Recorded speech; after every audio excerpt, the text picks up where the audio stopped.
بسم اللہ الرحمن الرحیم۔ السلام علیکم ناظرین کرام، ہماری گفتگو کا سلسلہ محرم الحرام کے حوالے سے داستان کربلا، ایک ایسی داستان جو 1400 سال کا سفر طے کرنے کے بعد بھی ابھی تک تر و تازہ ہے اور تا قیامت اسی طرح تر و تازہ رہے گی، اس لیے کہ اس داستان میں حسین کا ذکر ہے اور حسین زمانے میں ایک ہی ہے۔ دوسری کربلا اس لیے نہیں ہو سکتی کہ اس کے لیے دوسرے حسین کی تخلیق ضروری ہوگی۔ ادم نے کہا تھا کہ جب خیر و شر میں دقت تفریق ہو گئی، بے ساختہ حسین کی تخلیق ہو گئی۔ داستان کربلا میں اب ہم جس منزل میں پہنچے ہیں وہ بہت اہم موضوع اور بہت معتبر شخصیات کو ہم نے مدعو کیا ہے۔ موضوع ہے مقصد کربلا۔ ہر سال ایک سوال اٹھتا ہے 1400 سال گزر جانے کے بعد بھی کہ کربلا کا مقصد کیا ہے۔ اس کو نئے نئے رنگ سے پیش کیے جاتے ہیں، انہیں نئے نئے روپ سے پیش کیے جاتے ہیں۔ آج ہم نے اپنے اسٹوڈیو میں جو دو معتبر شخصیات کو بلایا، میرا خیال اس پروگرام کے بعد اس پر دوبارہ سوال نہیں اٹھے گا، کیونکہ یہ اتنی مستند شخصیات ہیں۔ میرے ساتھ ہیں ڈاکٹر عبدالباسط مجاہد، علامہ اقبال یونیورسٹی سے ان کا تعلق ہے، جو تعلیم کے شعبے سے تعلق رکھتے ہیں۔ وہ جانتے ہیں ڈاکٹر صاحب کا تاریخ پر اور اسلامیات پر اور دیگر علوم پر کتنی گہری نظر۔ ان کے ساتھ تشریف فرمائے میرے محترم مکرم مولانا وقار حسین زیدی صاحب۔ ہم ان سے گفتگو کریں گے، موضوع ہے مقصد کربلا۔ ڈاکٹر صاحب، میں چاہوں گا کہ اس تحریک کو جو ایک عالمی تحریک ہے اور ایک مقصد کے تحت برپا ہوئی ہے، تو اس کا مقصد واضح نہیں ہوتا، واضح ہے نہیں ہوتا یا نہیں کیا جاتا، میں چاہوں گا۔ بسم اللہ الرحمن الرحیم۔ ذکر کربلا ہے، ذکر حسین ہے، یقیناً فرشتوں کا نزول ہے۔ میں جو عرض کروں، آپ نے بہت خوبصورت اس کا اور با مقصد موضوع رکھا ہے۔ میری زندگی کا مقصد تیرے دین کی سرفرازی، میں اسی لیے مسلمان، میں اسی لیے نمازی۔ دیکھیے، نبی کریم صلی اللہ علیہ وآلہ وسلم نے جو اسلام کے نور سے جزیرہ نما عرب کو منور کیا، اور اسی جو نبوت کی گود ہے اس میں پل کر حسنین کریمین، تربیت یافتہ اور جوانان جنت،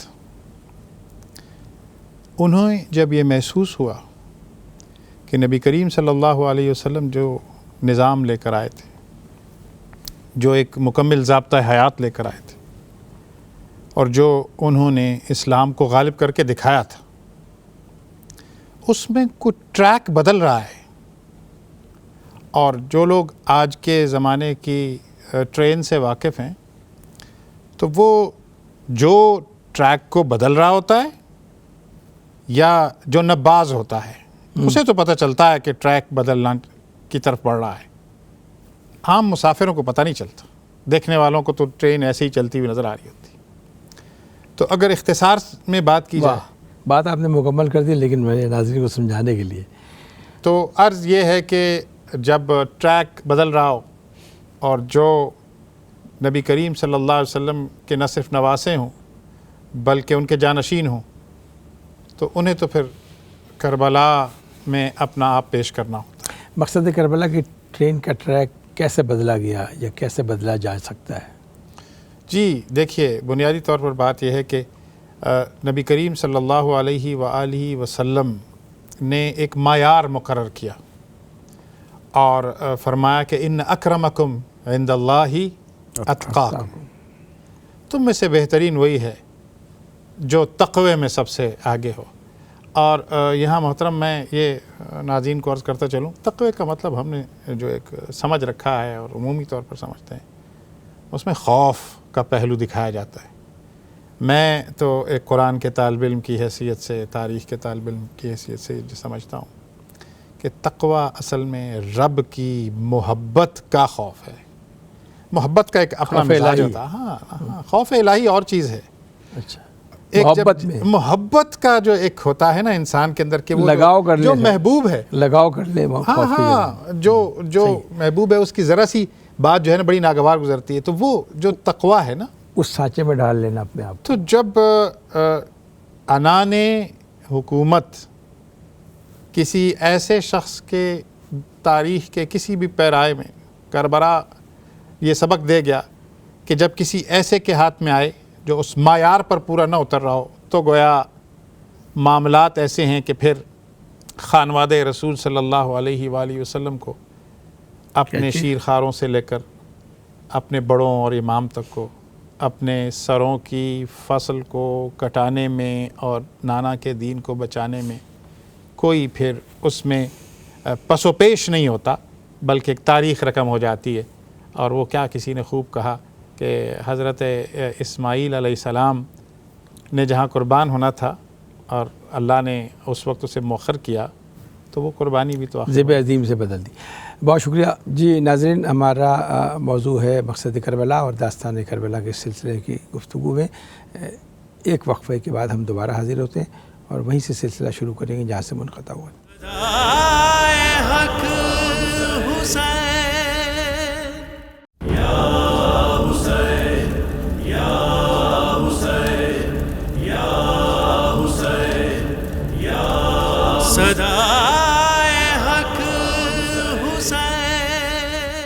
ناظرین، وقفے سے پہلے ہم گفتگو کر رہے تھے مقصد کربلا پہ ڈاکٹر عبدالباسط مجاہد صاحب کی گفتگو، جہاں تک آپ نے سنی ہم اس سے آگے بڑھتے ہیں۔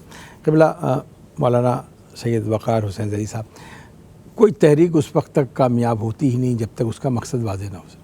آج کی کوئی بھی تحریک اگر مبہم ہے مقصد میں تو وہ بہت عرصہ نہیں چل سکتی۔ 1400 سال سے کربلا زندہ و پائندہ ہے، تو کیا ایسا تو نہیں کہ اس کے مقصد کا تعین ہوئے بغیر یہ زندہ و پائندہ ہے؟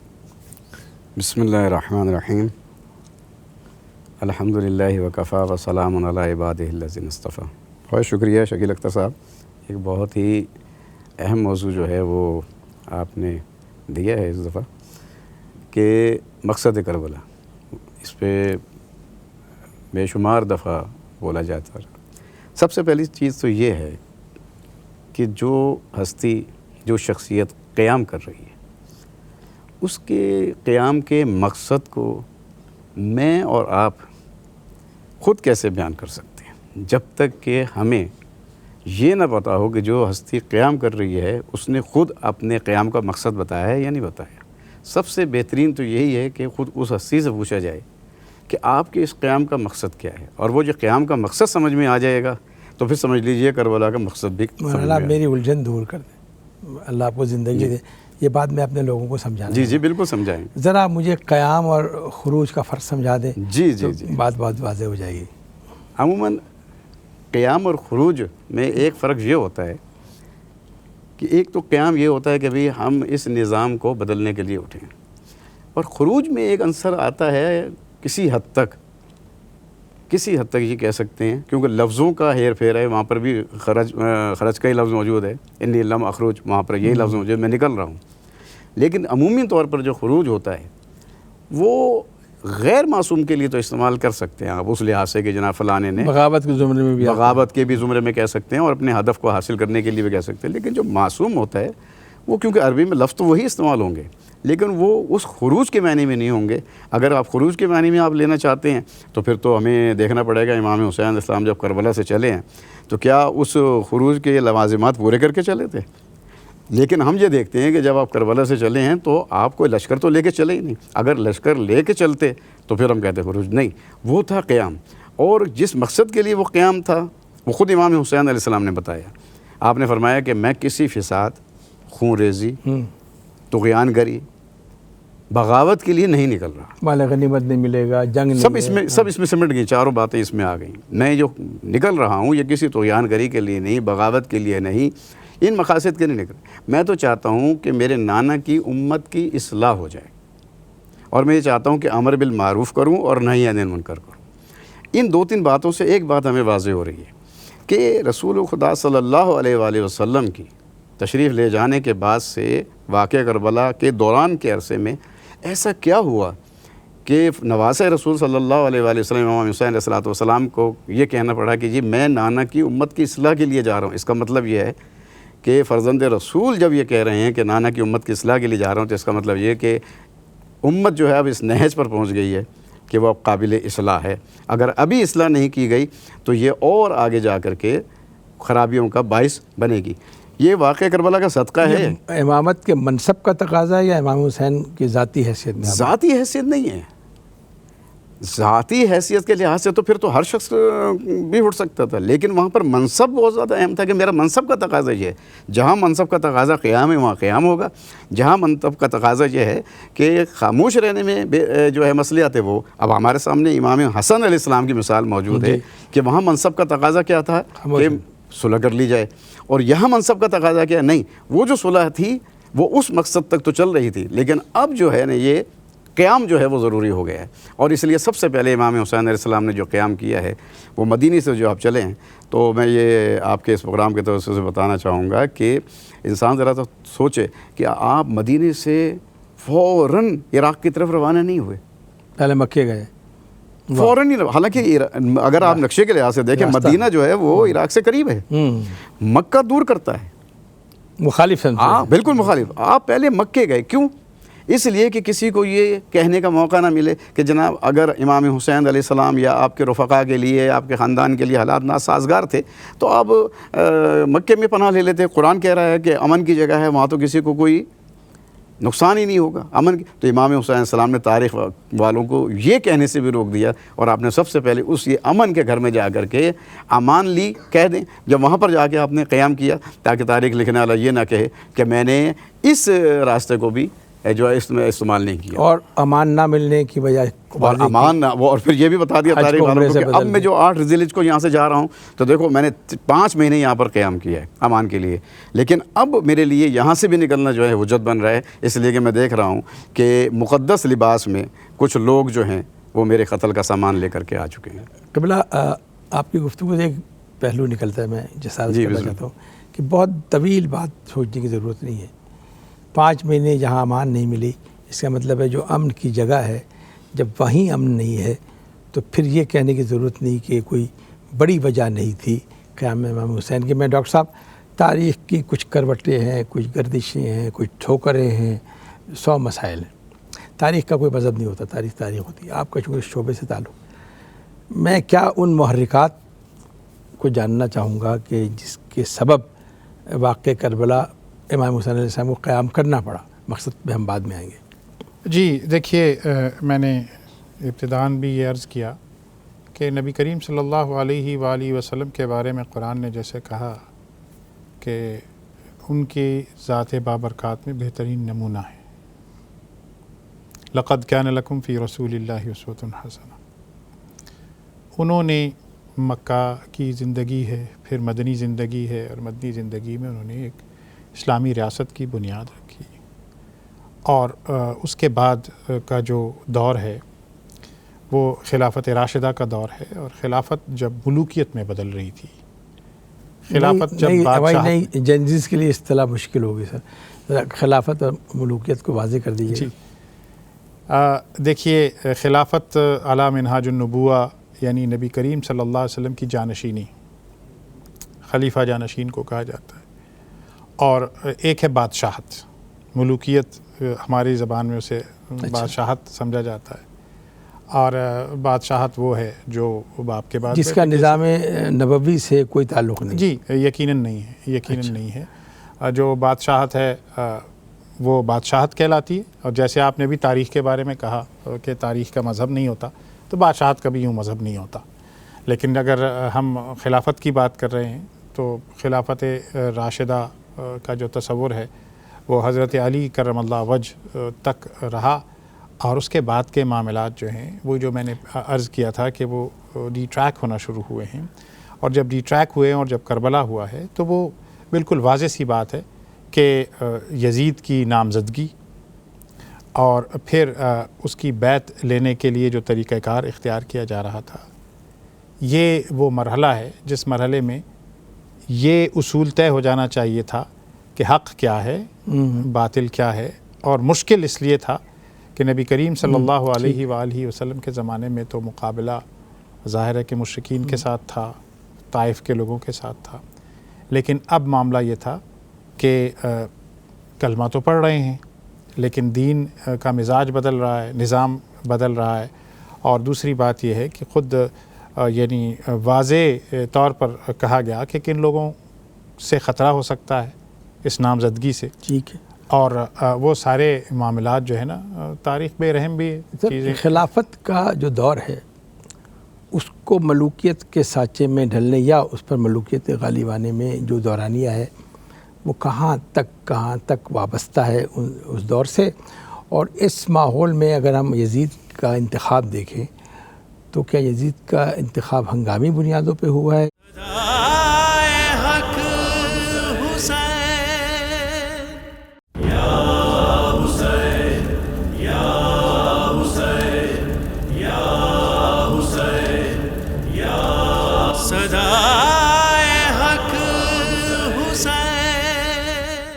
داستان کربلا اور ٹیلی ویژن کی جانب سے محرم الحرام میں منفرد انداز کی گفتگو کا سلسلہ داستان کربلا کے نام سے آپ دیکھ رہے ہیں. آج ہم جس منزل پہ پہنچے ہیں اس کا موضوع ہے مقصد کربلا. وقفے سے پہلے آپ ڈاکٹر باسط صاحب کی گفتگو سن رہے تھے. قبلہ وقار صاحب، امید فاضلی کا ایک شعر ہے کہ ایک محمد دشمنی کیا قیامت ڈھا گئی، بدر کی حد بڑھتے بڑھتے کربلا تک آ گئی. تو کیا مقصد کربلا صرف 61 ہجری کا ہے یا کہیں اور سے شروع ہوا ہے؟ سر ہمارے پاکستان کے ایک مفکر نے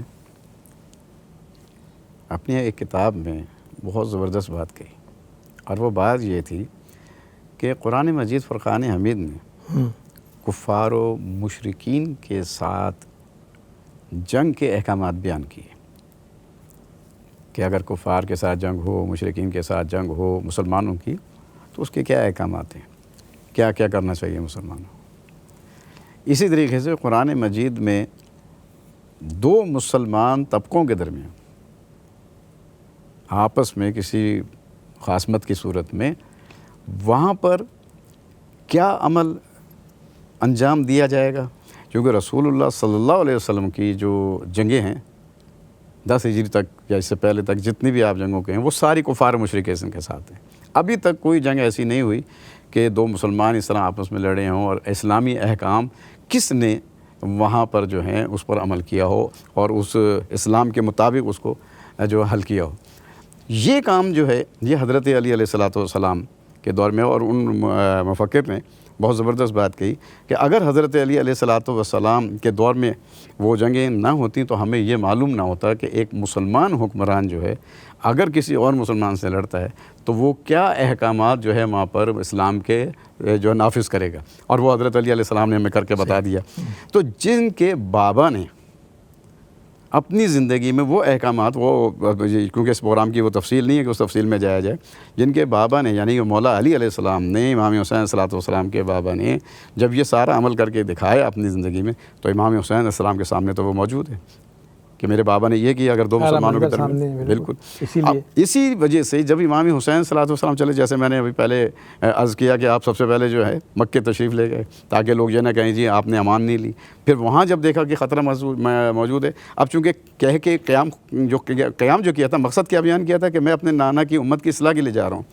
یہاں کے سفر سے لے کے یعنی مکے کے سفر سے لے کے کربلا پہنچنے تک کے واقعات میں آپ دیکھیں امام حسین علیہ السلام ہر جگہ جو ہے اس مقصدیت ہی پر عمل کرتے ہوئے جا رہے ہیں. جو بھی راستے میں مل رہا ہے، چاہے حضرت زہیر ابن قین مل رہے ہوں، چاہے عبداللہ مل رہے ہوں، انہیں بھی وہی مقصد بتا رہے ہیں کہ یہ میرا جانے کا مقصد کیا ہے، آؤ میرا ساتھ دو، کس مقصد کے لیے جا رہا ہوں. اسی طریقے سے حر کا جب رسالہ آتا ہے 1000 کا، وہاں پر پیاس موجود ہے. کیا امام حسین علیہ السلام بدلہ نہیں لے سکتے تھے؟ اسی وقت اگر حملہ کر دیتے وہ سب ختم ہو جاتے، پیاسے تھے. کیونکہ مقصد نہیں تھا، وہ مقصد نہیں تھا. چونکہ بابا کی جو عمل تھا وہ نگاہوں کے سامنے تھا کہ ہمارا یہ مقصد ہے ہی نہیں. اگر مارنا مرنا مقصد ہوتا اور اگر ظاہری اقتدار کو اس طریقے سے حاصل کرنا ہوتا تو امام حسین السلام کے لیے بہت اچھا موقع تھا. حج سے لشکر تیار کر لیتے، مدینے سے تیار کر لیتے. بالکل کر سکتے. ہم آئیں گے اس مقصد کو جب آخری مراحل میں داخل ہوں. ابھی تو میں محرکات پہ رہنا. جی دیکھیے، میں آپ سے بہت سی لبرٹی لے رہا ہوں، اس لیے سوالات کر سکتا ہوں. اس معاشرے میں جسے آپ خلافت راشدہ کا دور کہتے ہیں، اسلام کی بات کے نظام ہے، پورا احکامات موجود ہیں، شریعت موجود ہے، اس میں اچانک یزید کی خلافت کا اعلان ہوتا ہے. پہلی بات تو میں جاننا چاہوں گا آپ دونوں حضرات سے کہ یہ ممکن کیسے ہو سکا ہے، اسے کن بنیادوں پر خلافت ان کے خدمت میں پیش کر دی گئی.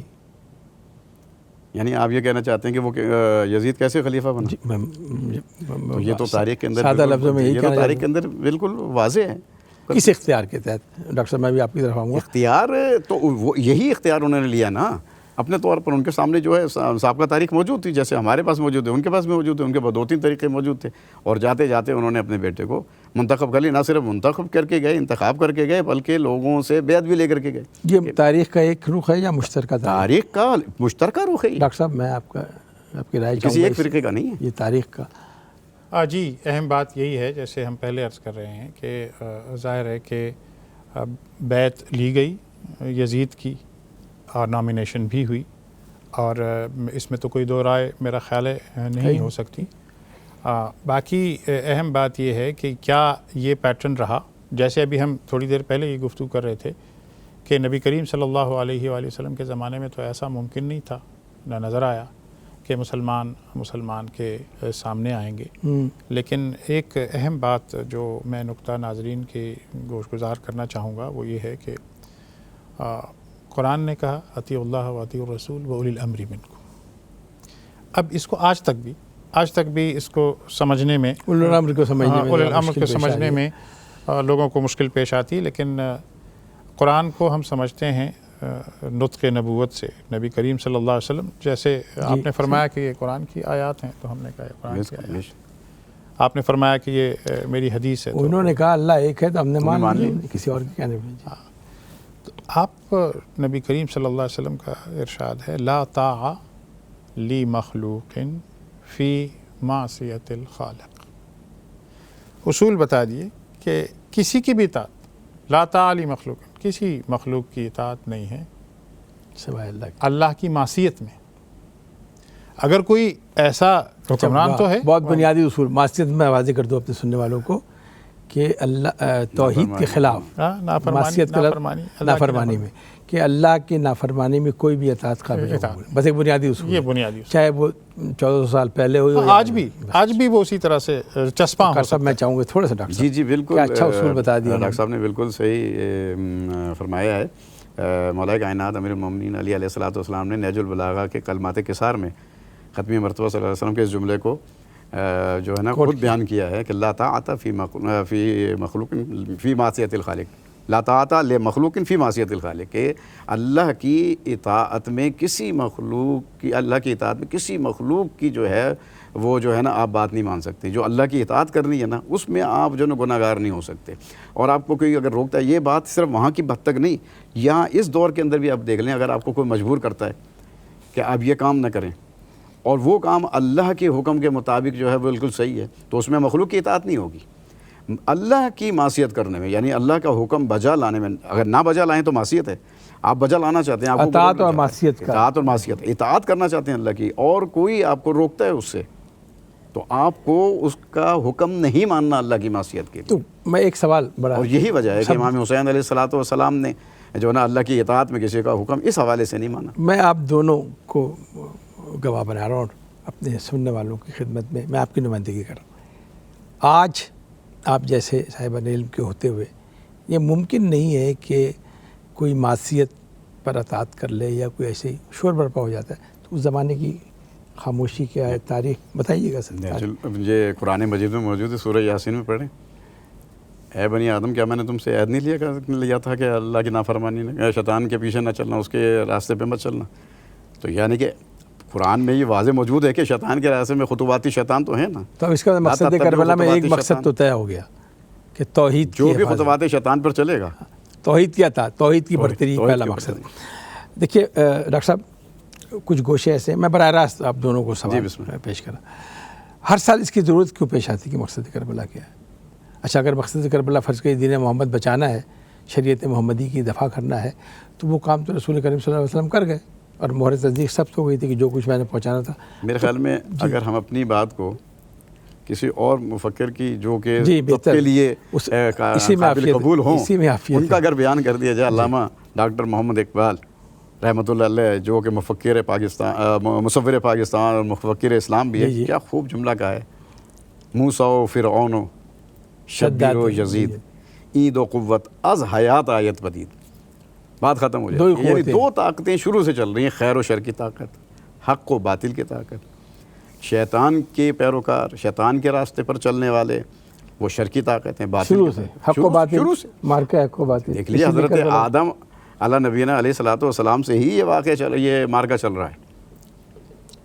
اچھا دیکھیے پرانے لوگ جو ہیں وہ کربلا کی جنگ نہیں کہتے، اسے مارکہ حق و باطل کہتے ہیں. بالکل. کیا جو ہم کہہ سکتے ہیں امام حسین جنگ کے لیے کربلا گئے تھے، تو لفظ جنگ کیوں استعمال کرتے ہیں؟ دیکھیے اصل میں ہمارے یہاں جو ہے ایک غلط فہمی یہ ہے کہ جب دو افراد آپس میں لڑ رہے ہوں تو ان جو تھوڑی تعداد میں ہوں تو ان کے لیے تو یہ لفظ استعمال نہیں ہوتا، لیکن جب دو ملک آپس میں لڑ رہے ہوں. لیکن مجھے حیرت ہوتی ہے اس بات کی کہ جو جنگ کربلا کا جو لفظ استعمال کرتے ہیں انہیں یہ کہتے ہوئے یہ خیال نہیں آتا، وہ چونکہ شاید ممکن ہے کہ ان کے پس منظر میں یہ ہو کہ جیسے ایک نظریہ یہ پیش کیا گیا تھا کہ یہ تو دو شہزادوں کی جنگ تھی. وہ جو دو شہزادوں کی جنگ کا نظریہ ہے نا، اس نے اس لفظ کو جو ہے نا جنگ میں بدلا ہے. قبلہ پھر دونوں شہزادوں کی جنگ میں اور بھی بہت سے شہزادوں کی جنگ ہے، خصوصی طور پہ ان میں نہیں اور بھی شہزادوں کی جنگ ہے مغلیہ.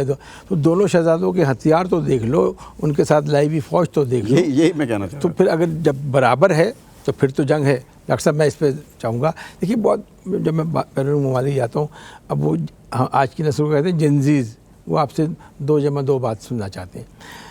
اگر برابر کی جنگ ہوتی، ہتھیار ہوتے، لشکر ہوتا، تب تو ہم جنگ کہہ سکتے ہیں.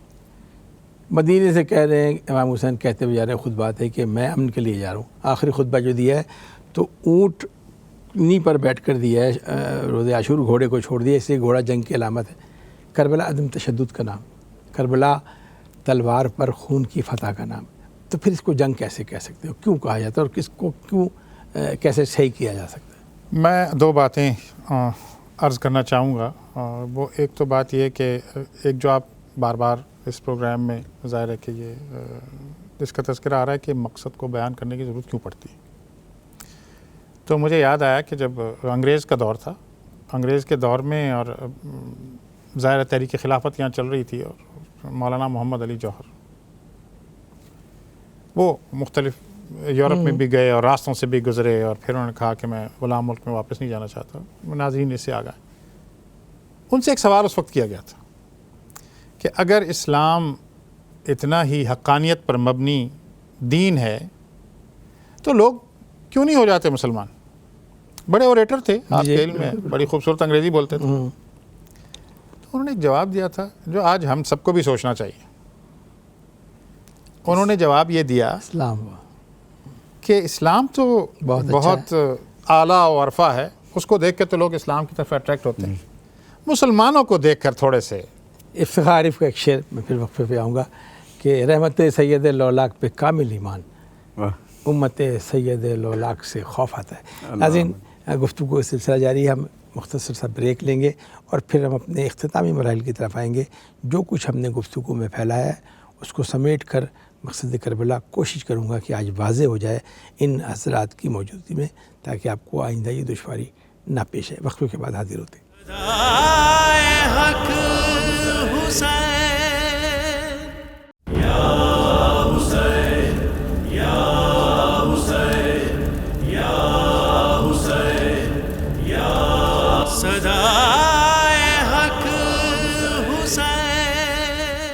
ناظرین کرام، وقفے سے پہلے ہم گفتگو کر رہے تھے مقصد کربلا. ڈاکٹر عبدالباسط مجاہد صاحب اور مولانا سید وقار حسین زئی صاحب ہمارے ساتھ تشریف فرمائے. بہت سی ایسی چیزیں، بہت سے ایسے مبہم سوالات جس کے جواب آپ کو مل گئے. اب اس آخری گفتگو کے اس حصے میں ہم آئیں گے، ان کو سمیٹنے کی کوشش کریں گے، اور میں کوشش کروں گا کہ میں انگلیوں پر گنوا لوں مقصد کربلا. ڈاکٹر صاحب سے میں وقار صاحب میں آپ سے آغاز کروں گا کہ مقصد کربلا دین کی سربلندی ہے، مقصد کربلا توحید کا بچاؤ ہے، مقصد کربلا شریعت محمدی کا بچانا ہے، مقصد کربلا اخلاق کی بلندی ہے، مقصد کربلا امر بالمعروف و نہی عن المنکر ہے. 10-12 مقصد ہو جاتے ہیں. اگر ہم سمیٹنا چاہیں یونیفیکیشن آف فورسز کی طرح، تو مقصد کربلا کم سے کم کتنے لفظوں میں بیان کیا جا سکتا ہے؟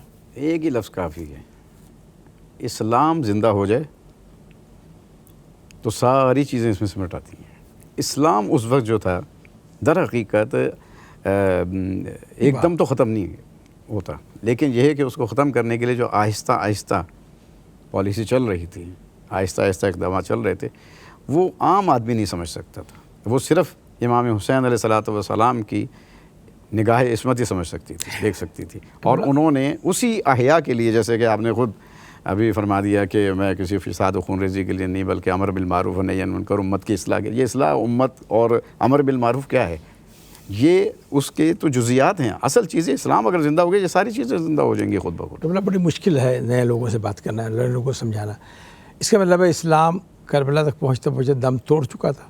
اگر توڑ چکا تھا تو بات اور ہوگی. کیا ہم اس کو یوں کہہ سکتے ہیں کہ اسلام کے چہرے پر منافقت کے جو دبیس سائے یا دبیس پردے پڑ گئے تھے اس کو اتارنے کا کام امام حسین علیہ السلام نے کیا تو بات آسان نہیں ہو جائے گی؟ جی بہترین آپ نے. یہاں پر میں آپ کو وہ ان اشعار میں سے ایک شعر نہ سنا دوں جی بالکل. جو یزید نے کہے تھے، اور اس میں سے ایک شعر جو ہے وہ تو چلیے اس کا ترجمہ ہی سنا دیتا ہوں. شعر بھی اچھا ہے. چلیں. لعب بنو ہاشم بالملک فلا خبر جہا ولا وحی نزل. کہ بنی ہاشم نے تو یہ اپنے ملک کے لیے، اقتدار کے لیے ایک کھیل کھیلا تھا. معاذ اللہ ثم معاذ اللہ، نہ کوئی وحی آئے نہ کوئی خبر آئے، ختم دین. تو اب جب یہ جملہ کہہ دیا، کیا معاذ اللہ یہ کسی نشے میں کہہ دیا گیا تھا؟ نہیں، یہ ایک تاریخ ہے. اور یہاں تک پہنچنے کے لیے اس کے پیچھے کتنے عوامل ہیں یہ ہمیں تاریخ میں ڈھونڈنا پڑے گا. جب یہاں یہ جملہ کہا جا سکتا ہے، اور کہاں کہا؟ برے دربار میں یہ جملہ کہا جا رہا ہے. تو جہاں یہ جملہ کہا جا رہا ہے وہیں پر مقصد کربلا کو زندہ کرنے کے لیے ایک جملہ ہمیں اور بھی ملا، اور وہ یہ ملا کہ تو جتنا چاہے ہم پر ظلم کر لے. جناب زینب سلام اللہ علیہ کے جملے، جتنا چاہے تو ہم پر ظلم کر لے لیکن ہمارے ذکر کو محو نہیں کر سکتا. واہ. اور آج دیکھ لیجئے آپ کا یہ پروگرام خود اس بات کی جو ہے وہ گواہی دے رہا ہے کہ جناب آج ذکر زندہ ہے تو یہ کام ہو رہا ہے. اور وہی مقصدیات آج بیان کی جا رہی جس کو مٹانے کی کوشش کی جا رہی تھی کہ کوئی وحی نہیں آئی اور کوئی خبر نہیں اتری اور یہ تو ایک کھیل تھا. اور آج ہم یہی بتانا چاہ رہے ہیں کہ نہیں، وہ کھیل نہیں تھا، وہ وحی الہی تھی. اس کا وہ مطلب اسلام ہے تھا. جنگ یا کسی مارکے کا مقصد مر جانا نہیں ہوتا، مقصد کا زندہ رہنا. اور مقصد زندہ رہنا. بالکل میں صحیح کہہ رہا ہوں. اب بظاہر دیکھا جائے تو 72 افراد ہیں یا جتنے 119 افراد ہیں انہیں قتل کر دیا گیا، ان کے سر نوکے نظر بلند کر دیے گئے. ہم اگر 2 جمع 2 کے حساب سے تو مقصد تو ختم ہو گیا. امام حسین شہید ہو گئے، یزید کا مقصد پورا ہو گیا. اور لیکن آج وہ زندہ ہے تو مقصد کربلا زندہ ہے. قتل حسین اصل میں مرگ یزید ہے. اسلام زندہ ہوتا ہے ہر کربلا کے بعد. اس کا مطلب ہے یزید قتل ہو گیا، حسین فاتح ہو گیا. آج آپ دیکھ رہے ہیں تو بڑا واضح سا مقصد ہو گیا نا. دیکھیے آج بھی آج کے حالات دنیا کے دیکھ لیجئے کہ اس وقت لوگ کیا کرتے تھے. آج آپ دیکھ لیں کہ غزہ کے اندر بچے مر رہے ہیں اور وہ علی اصغر کی سنت کو جو ہے زندہ کیے ہوئے ہیں. میں اور آپ، پورا عالم اسلام کیا کر رہا ہے؟ تماشا دیکھ رہے. صحیح. اصل بات یہ ہے کہ اگر یہی صورتحال اس وقت کی ہے. دین کی اصل شکل، دین کا اصل مقصد، اور وہ جو اللہ کریم نے قرآن میں کہہ دیا کہ فَمِنْهُمْ مَنْ قَضَى نَحْبَهُ وَمِنْهُمْ مَنْ يَنْتَظِرُ وَمَا بَدَّلُوا تَبْدِيلًا بے شک.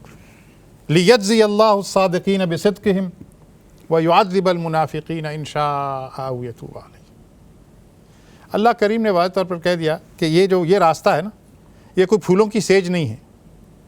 یہ شہادت گہے الفت میں قدم رکھنا ہے. لوگ آسان سمجھتے ہیں مسلمان ہونا. بے شک بے شک. اور آج بھی آپ دیکھ لیجئے، ناظرین کو بھی عرض کر رہا ہوں کہ یہ جو بہت ٹھیک ٹھاک حالات میں چل رہا ہو نا، اور ہر حال میں ٹھیک چل رہا ہو، جس کے سبھی دوست ہوں، کون ہوتا ہے؟ صحیح. بالکل صحیح، بالکل صحیح. آج بھی حق بات کہیں آپ تو مشکلات سامنے ہیں. جی ایک چیز میں اور عرض کرنا چاہوں گا کہ یہ جو جیسے مارکہ کربلا اور جنگ کربلا کے حوالے سے، تو صرف تاریخ کے حوالے سے صرف تاریخ دان یا جو تاریخ سے محبت رکھتے ہیں یا شوق رکھتے ہیں تاریخ کا، وہ اسٹڈی کریں، اس کو پڑھیں. جس وقت مدینے سے یہ قافلہ چلا ہے تو پہلے یہ دیکھیں کہ یہ قافلہ جا رہا ہے یا لشکر جا رہا ہے. قافلہ تھا، اور صرف گھر کے افراد پر یہ قافلہ جا رہا ہے.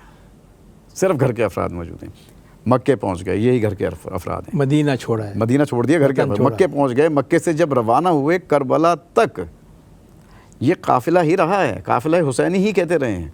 لیکن جب کربلا 2 محرم کو امام حسین السلام وارد ہو گئے، اب یہ قافلہ آہستہ آہستہ لشکر میں تبدیل ہونے لگ گیا، لیکن تاریخ نے شکیل اختر صاحب ایک بڑا عجیب منظر پیش کر دیا کہ یہ جو لشکر بن رہا تھا، تاریخ نہ اس سے پہلے ایسا لشکر دکھا سکی اور نہ شاید، بلکہ شاید کہ یقیناً صبح قیامت تک نہیں دکھا سکے گی، جس کا ایک سپاہی جو ہے 80 برس کا بریر ہمدانی ہو اور ایک سپاہی جو ہے 6 ماہ کا علی اصغر ہو۔ ایسی فوج، ایسا لشکر آپ کو نہیں ملے گا۔ بس آخری مراحل میں ڈاکٹر صاحب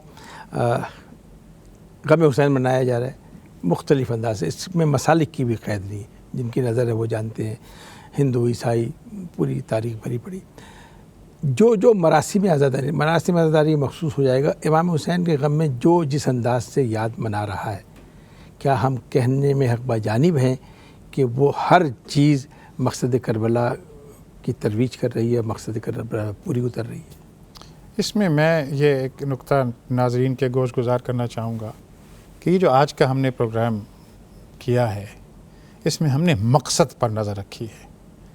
مقصد کے ساتھ کنیکشن جو چیز پیدا کرے گی وہ ٹھیک ہوگی، اور جو اس مقصد سے دور کر کے اصل سے دور کرے گی وہ ٹھیک نہیں ہوگی۔ بہترین جواب ڈاکٹر صاحب نے بہت کرائٹیریا بن گیا۔ دیکھیے حضرت امام حسین علیہ السلام کی ذات سے متعلق کسی بھی مسئلہ کو مذہب کا کوئی بھی شخص کسی بھی عقیدت کا اگر اظہار کر رہا ہے ان کے مقصد کو سمجھتے ہوئے، تو وہ صرف امام حسین علیہ السلام سے عقیدت کا اظہار نہیں کر رہا بلکہ ان کے مقصد سے بھی عقیدت کا اظہار کر رہا ہے۔ امام حسین کا مقصد توحید کا مطلب، توحید کا مقصد قرآن کا مقصد، قرآن کا مطلب شریعت کا مقصد، یعنی دین محمدی کا مقصد کربلا، رسالت کا مقصد۔ تو جو بھی امام حسین کو یاد کر رہا ہے، جس اندازے میں بھی یاد کر رہا ہے، تو ایک تو وہ مقصد پورا کر رہا ہے جو رسول کی حسرت ہے، اور ایک وہ مقصد پورا کر رہا ہے جس کے پتہ لگتا ہے کہ آج جو ہم اذانیں دے رہے ہیں جو نام زندہ ہے حسین کے، میں بالکل حق بیانی ہوں، کوئی اور جی یہ ہم نے تو یہ مقصد کربلا کے حوالے سے یہ گفتگو کی۔ اگر یہ پروگرام امام حسین صلوات والسلام کی ولادت باسعادت سے اگر شروع کیا جائے تو آپ کی ولادت ہی میں خدا کے رسول صلی اللہ علیہ وآلہ وسلم نے نہ صرف شہادت امام حسین کو بیان کیا بلکہ مقصد حسین کو بھی بیان کر دیا۔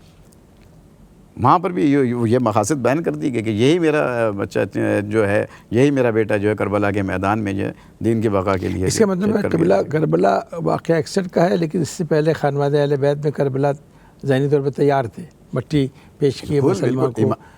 کتابیں بھری پڑی ہیں کہ ابھی امام حسین علیہ السلام بالکل کم سین ہیں، کھیلتے ہوئے آتے ہیں، حجرہ نانا میں داخل ہوتے ہیں، نانا اپنے سینے پر لٹاتے ہیں اور گریہ فرماتے ہیں۔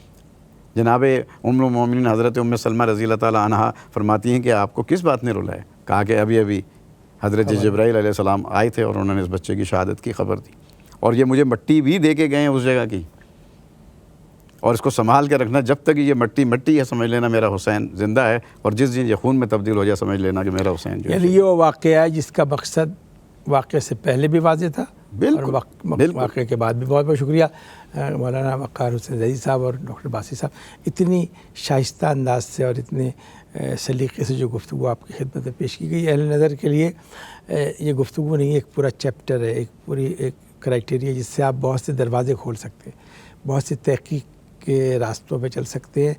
انٹرنیٹ کا استعمال کیجئے، چیٹ GPT کو استعمال کیجئے، کتابوں کا سہارا لیجئے، لیکن ان بنیادوں کو استوار کیے جو ان دو صاحبان علم نے آپ کی خدمت میں پیش کیا ہے۔ مارکہ حق و باطل، مارکہ کربلا، 72 نفوس کا لاکھوں سے مقابلہ، آج تک زندہ ہے کربلا۔